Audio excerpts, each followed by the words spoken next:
The warning signs were not hidden, they were screaming from every corner, while Tupac Shakur appeared to be racing directly toward the fate he had already predicted. This was not one sudden, unimaginable tragedy arriving without notice on September 13, 1996. For 2 terrifying years, the danger kept growing, the threats kept circling, and the clues kept stacking up before that white Cadillac pulled beside his BMW on East Flamingo Road. The most chilling part? Tupac Shakur seemed to know it was coming. His music warned everyone. His interviews warned everyone. The people standing closest to him witnessed the chaos tightening around him, yet somehow the machine never stopped. Nobody pulled the emergency brake. Nobody dragged him away from the fire. And when the final attack happened, the world acted shocked as though the countdown had not been ticking loudly in public. This was a man who survived being shot 5 times in 1994, then left the hospital the next morning and entered his rape trial in a wheelchair, still wounded and wrapped in bandages, refusing to let anyone watch him appear defeated. Think about that image. Bullets had torn through him, surgery had barely ended, and he was already back beneath the cameras, challenging the world to mistake physical damage for surrender. But was that strength, or was it the first terrifying proof that he no longer believed normal rules applied to his survival? Then came an entire album recorded at a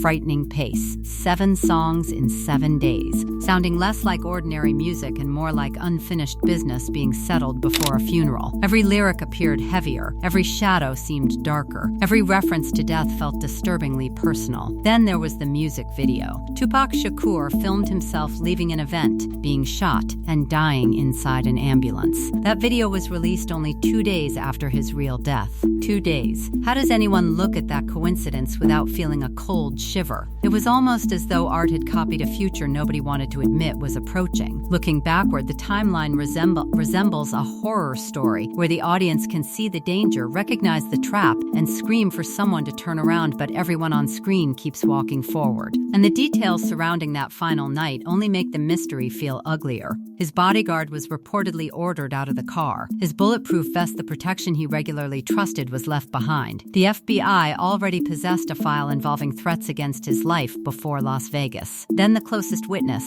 the person who reportedly claimed willingness to identify the shooter, died only 2 months later. One detail could be dismissed. 2 might be called coincidence. But when every strange decision, warning, silence, and death is placed together, the picture becomes impossible to ignore. Tupac Shakur repeatedly spoke about dying young, yet his warnings were treated like dramatic lyrics instead of possible cries from someone who believed enemies were closing in. People heard him, but did they truly listen?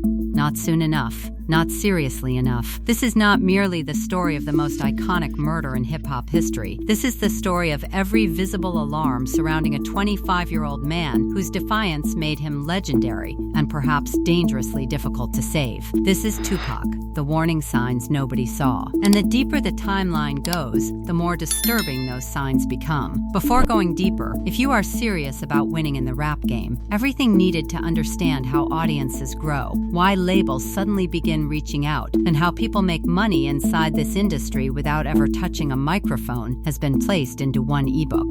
People keep claiming the opportunity has already passed, but that is exactly the belief that keeps new artists and hustlers frozen while others explode overnight. The wave did not disappear. People are still breaking through every day, and the ones succeeding are usually the ones who moved now instead of waiting for permission. It costs only $39, barely more than a few cups of coffee, for a blueprint that could completely change how you approach the game. The link is in the description and bio. Grab it, because what comes next reveals how quickly ambition, pressure, and one dangerous decision can collide. Tupac Amaru Shakur was only 25 years old when he died, an age when most people are still trying to understand who they are, yet Tupac had already sold tens of millions of albums, triggered a coast-to-coast conflict in hip-hop, survived an assassination attempt, served time at Rikers Island, and completed what would become one of rap history's greatest posthumous albums. But the Las Vegas drive-by was not an isolated explosion of violence.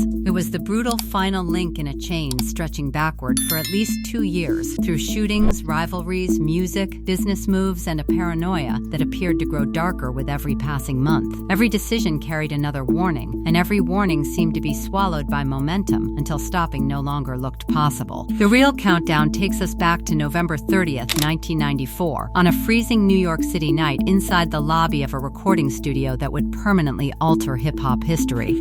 Tupac Shakur was one of music's hottest stars, but behind the fame was a desperate financial crisis. A rape trial was draining him through legal fees, and he urgently needed money. Then music manager James "Jimmy" Henchman Rosemond called with an offer, $7,000 to visit Quad Recording Studios in Times Square and record a verse for Little Sean. Tupac hesitated. That hesitation matters, because something inside him apparently resisted before financial pressure won. One reluctant yes opened the door to catastrophe. On 7th Avenue in Manhattan, Tupac approached the building alongside manager Freddie Moore and friend Randy "Stretch" Walker of the Live Squad. Upstairs, excitement was spreading because word had circulated that Tupac was arriving, creating exactly the kind of charged atmosphere that made mid-90s studios feel like social headquarters. But through the lobby's glass doors, 3 black men were waiting. 2 stood beside the elevator wearing army fatigues, clothing reportedly recognized as Brooklyn gang attire, while another sat pretending to read a newspaper. It was almost insultingly obvious, yet that obviousness somehow made the moment even stranger. Tupac and the crew noticed them. They felt that something was wrong. The warning was standing directly ahead, dressed like danger, and they entered anyway. Was it bravado, calculation, pressure, or the belief that no one would dare attack him there? Tupac was 23. His career was surging, and he had moved around New York for weeks without disaster. Perhaps 3 suspicious figures did not appear powerful enough to threaten an entourage. Perhaps the court case and urgent need for cash drowned out the instinct telling him to leave. Whatever happened inside those few seconds, the choice became irreversible. As they stepped toward the elevator, all 3 men moved together, demanded money and jewelry, and revealed that the suspicious scene had not been paranoia at all. It had been a trap hiding in plain sight.